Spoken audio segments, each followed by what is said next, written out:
Comment contrer la pensée de groupe? À la fin de cette leçon, vous serez en mesure de reconnaître les signes d'une pensée de groupe, d'expliquer en quoi elle nuit aux décisions de l'équipe et de discuter de moyens qui permettent de contrer la tendance à la pensée de groupe. Il est parfois difficile de prendre une décision sans connaître les résultats avec certitude. En groupe, par contre, c'est plus facile. La coopération permet de mieux comprendre la situation et de dresser un plan d'action, ce qui contribue à réduire l'incertitude.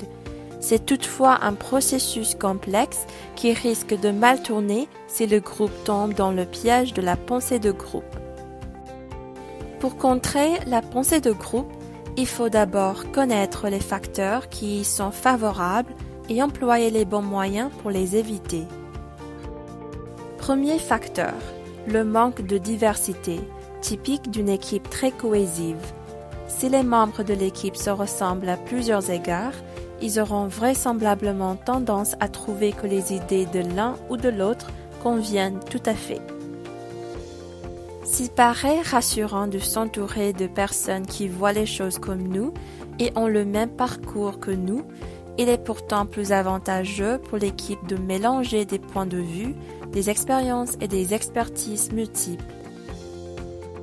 La première chose à faire pour contrer la pensée de groupe, c'est donc de réunir dans l'équipe des gens dont les idées et le point de vue diffèrent et qui vous aideront à prendre des décisions. Bien entendu, il faut que tous les membres soient ouverts à des démarches, des opinions et des idées différentes.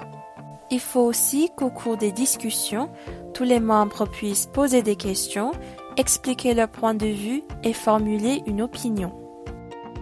Second facteur, l'influence de personnes clés et de leur style de leadership.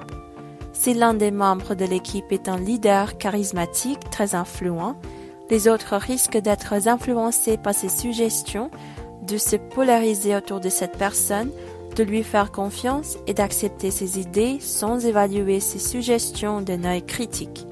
Et ceux et celles qui ne sont pas d'accord pourraient hésiter à le dire.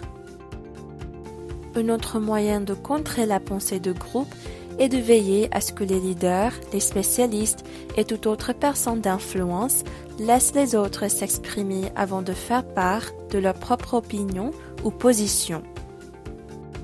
Un troisième consiste à réunir tous les faits, les idées et les possibilités avant de prendre une décision ou de tenter d'obtenir un consensus.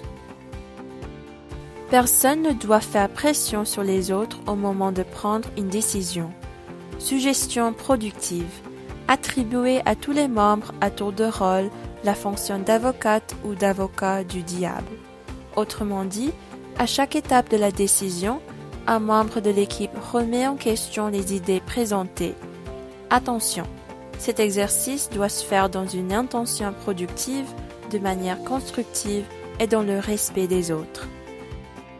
Rappelez-vous ces moyens et mettez-les en pratique la prochaine fois que vous travaillerez en groupe pour aider votre équipe à atteindre ses objectifs en évitant la pensée de groupe.